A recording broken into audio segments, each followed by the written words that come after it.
लिनु सानो सकेको है खासै छैन ल हिजो भिडियो नबनाउनुको कारण चाहिँ फेरि उता हजुरआमा डेथ हुनुभयो नि त हिजो अनि मम्मीको मम्मी भनौँ न यानि कि मेरो माउली हजुरआमा क्या हिजो डेथ हुनुभयो उहाँको अनि सो एकदम नमिठो लागिरहेको थियो क्या हिजो अनि त्यही भएर हिजो भ्लग पनि बनाइन भने भिडियोलाई सुरु गर्नुभन्दा अगाडि चाहिँ यति मेरो च्यानलमा नयाँ हुनुहुन्छ सब्सक्राइब गर्नुभएको छैन भने सब्सक्राइब गरिदिनुहोस् बेल आइकनलाई अल गरिदिनुहोस् ताकि हरेक मेरो न्यू भिडियो तपाईँको जहिले पनि मोबाइलमा नोटिफिकेसन जाओस्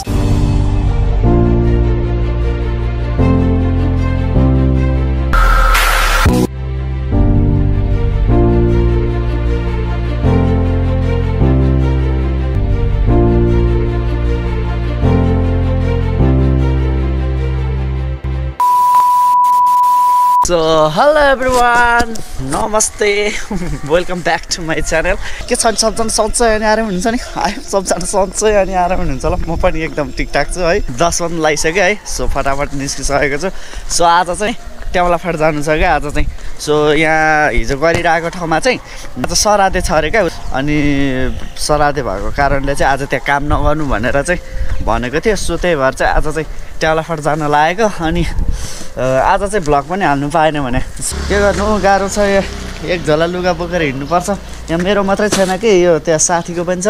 अनि एकजना साथीको यो पहिल्यै यहाँ ल्याएर राखिदिरहेको थिएँ क्या अस्ति नै देखाएको थिएँ नि त मैले अनि सो त्यो लुगा पनि लगिदिन लागेको उसँगै हो आज काम पनि अनि त्यही भएर फटाफट निस्किन्छु है त ल भिडियो अन्तिमसम्म हेरिदिनु होला के कस्तो लाग्छ प्रतिक्रिया दिँदै गर्नु होला है त ल इन्जोय सो ल फटाफट निस्किहाल्नु पर्ने छ है 10 बज्न लागिसक्यो ऊ अलिक ढिलो आउँछ नि त फेरि मैले त्यो साइड देखेको छैन पुरानै रिपेयरिङ हो त्यहाँ पनि अनि काचा कुचा गर्नु छ खासै ऊ छैन अनि त्यहीँ साथी चाहिँ अलिक ढिलो आउने भएको कारणले चाहिँ अनि म अलिक ढिलो निस्केको क्या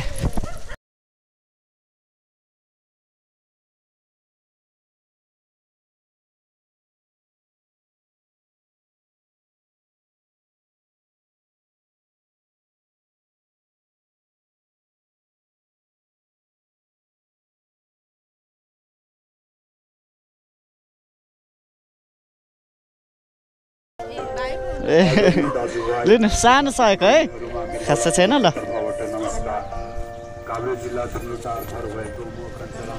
के गर्ने बिरामीहरू देखेर माया लाग्छ है सहयोग गर्नु मन लाग्छ आफूसँग पैसा हुँदैन आफूले जति सक्छ होइन आफ्नो औकातले जति भ्याउँछ त्यति दिने हो जम्मा 125 रुपियाँ मात्रै रहेछ क्या आज खल्तीमा फेरि पैसा सो 25 रुपियाँ दिएँ होइन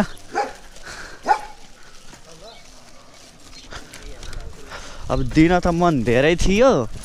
अब पैसा छैन के गर्ने मेन कुरो पैसै छैन है यहाँ ढल खनेर कस्तो अप्ठ्यारो बनाइदिएछ यार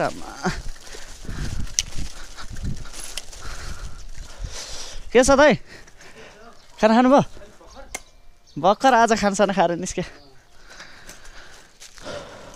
हिजो भिडियो नबनाउनुको कारण चाहिँ फेरि उता हजुरआमा डेथ हुनुभयो नि त हिजो अनि मम्मीको मम्मी भनौँ न यानि कि मेरो माउली हजुरआमा क्या हिजो डेथ हुनुभयो उहाँको अनि सो एकदम नमिठो लागिरहेको थियो क्या हिजो अनि त्यही भएर हिजो भ्लग पनि बनाइन भने घरमा पनि तनावै तनाव छ यार मम्मी बाबा सबै माउलोतिर छ घरमा दुईवटा भाइ मात्रै छ क्या अनि घरमा पनि बिजोग छ कता के त्यत्तिकै सोच्दा हिजो मैले भ्लगै बनाउनु पाएन कत्रो कच्ची यार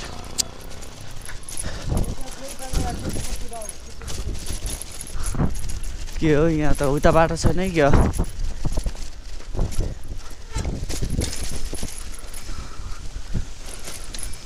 रहेछ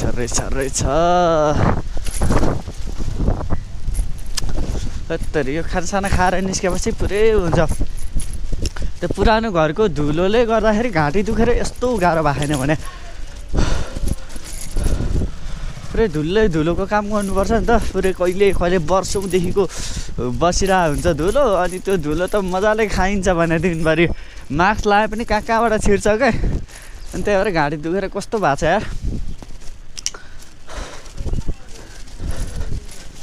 आया कस्तो खाल्टो यार दैट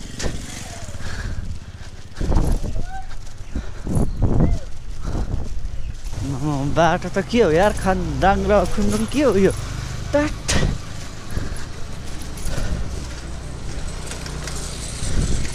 आमामा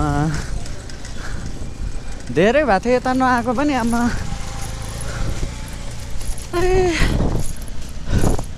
अरे भन्दा नि यो झोलाले पो मलाई पङ्ग्राङ र पुन्द्रुङ रुवा यार यहीँ वेट गर्नुपर्ने छ म कति मिनट वेट गर्नुपर्ने हो यार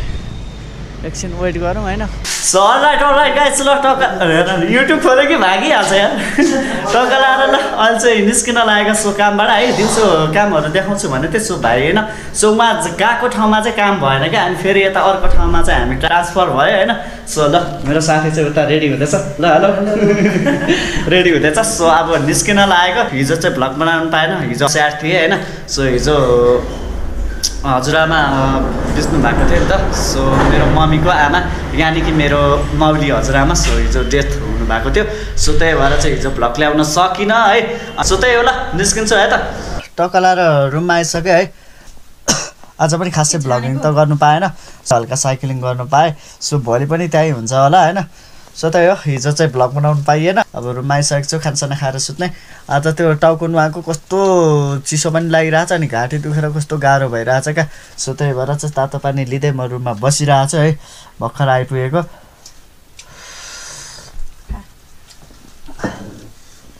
सो आजलाई पनि भिडियो यति नै सो भिडियोमा केही प्रतिक्रिया छन् भने दिन सक्नुहुनेछ सो त्यही हो त ल नेक्स्ट भ्लगमा भेटौँ ल बाई